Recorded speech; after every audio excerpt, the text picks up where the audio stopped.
morning everyone. My name is Anna Tyagi, student of class 12th Arts, and today I am going to speak on the topic the Cuban Missile Crisis, the Cold War era. In April 1961, the leaders of USSR, Union of Soviet Socialist Republic, were worried that the USA, United States of America, would invade the communist-ruled Cuba and overthrow the president of Cuba, Fidel Castro. Cuba was an ally of USSR and getting both diplomatic and financial aid from USSR. That's why the leader of USSR, Nikita Khrushchev, decided to convert Cuba into a Russian base, and in 1962 he installed missiles in Cuba.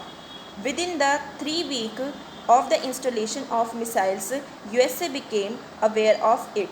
The president of USA, John F. Kennedy, and his advisors were reluctant to do anything which might lead to a full-fledged nuclear war.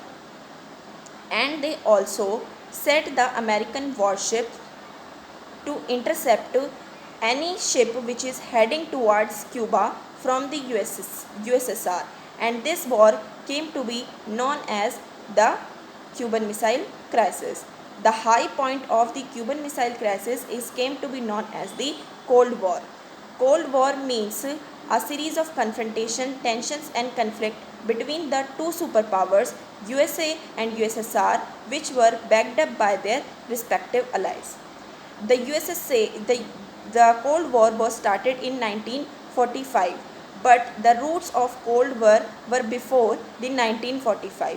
The Second World War. The duration of Second World War was 1939 to 1945. After the end of the Second World War, the Cold War started between the two superpowers, and that two superpowers were USA and USSR. USA alliance came to be known as the Western Alliance, and the USSR alliance came to be known as the Eastern Alliance. The organization of the Western Alliance is NATO, North Atlantic Treaty Organization, and the alliance of USSR came to be known as Eastern Alliance, whose organization is Warsaw Pact.